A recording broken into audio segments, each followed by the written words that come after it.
Today we're going to talk about why Texas has just become the favorite to win the Big 12 championship, and all that's coming up after the bump. What do you mean you don't subscribe to my son's YouTube channel?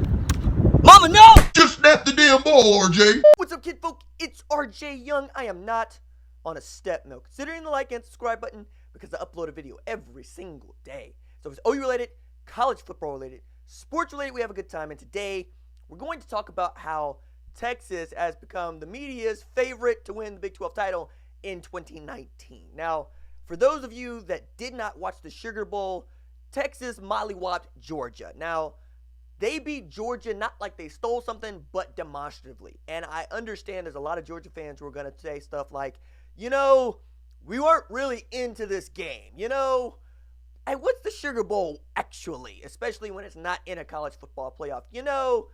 We had some players that didn't want to play in this game, one of them being the Jim Thorpe Award winner, DeAndre Baker. And, Jake Fromm just didn't really care. It's BS. You got beat. Texas showed up. Georgia showed up. Texas imposed its will on UGA. We know this because even with DeAndre Swift and Elijah Holyfield and that vaunted Georgia offensive line, you couldn't run the football. And you couldn't run a football against a really good Texas defense. This Texas defense got 45 dropped on it by Oklahoma, still won, and then got beat by 2 touchdowns by Oklahoma in the one that mattered the most. But nobody has said that the Texas defense wasn't good. And Todd Orlando has those boys playing filthy, especially at linebacker and on the back end. He got a really great game out of Amenahu. And then B.J. Foster and P.J. Locke showed up to work. And this was without freshman Caden Sterns, who was my favorite defensive back on that Texas team. And that includes cornerback Chris Boyd, who has NFL caliber skill set. But also, Sam Ehlinger loves being the University of Texas's quarterback. I mean, this whole bit about him believing that he was destined to be the quarterback at Texas, it's true. Like, he walks around it's Migos. He walks it like he talks it. He is there for the Longhorns. And I respect the heck out of that. I don't really like Texas. We know this. But I respect Hard G and what he's done this year. He ran hard. He plays hard. He knows who he is as a quarterback, which is a battering ram. He's a concussion away from not playing again. But apparently that's not something that anybody at Texas is really worried about.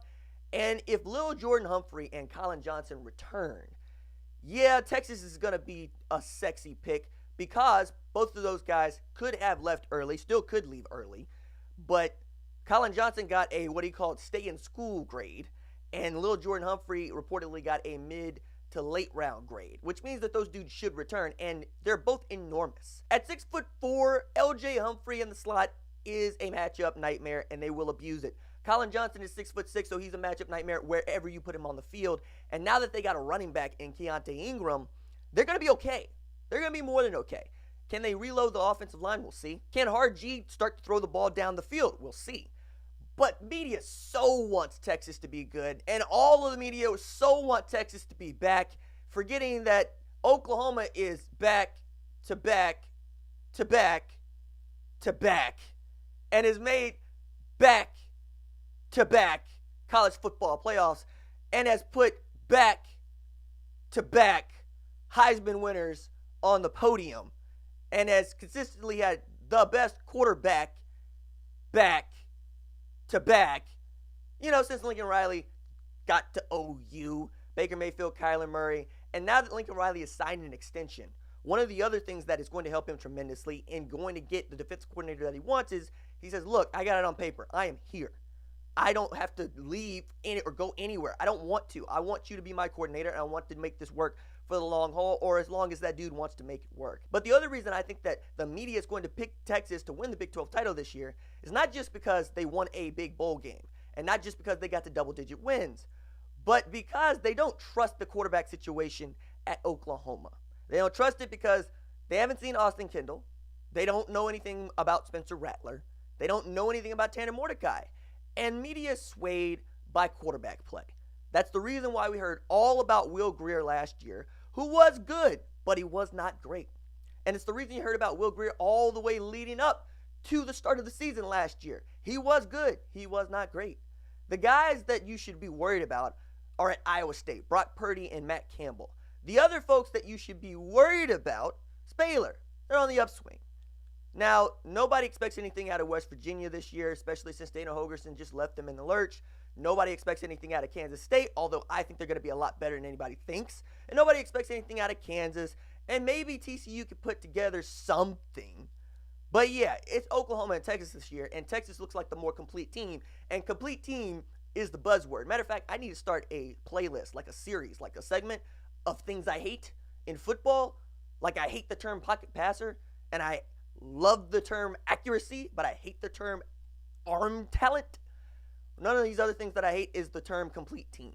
But if you're into complete teams, Texas proved that it was one against Georgia, who had an opportunity to beat Alabama, choked, and then ended up in the Sugar Bowl. And transitive properties and whatnot, folks are saying that Texas basically beat a college football playoff team in the Sugar Bowl and did it in a very, very convincing manner.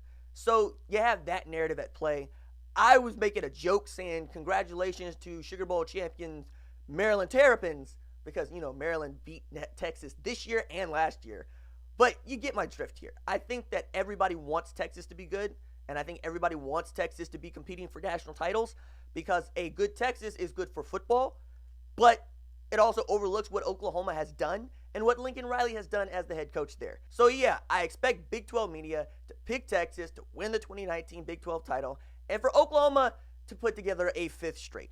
All right, that's it for me. Deuces.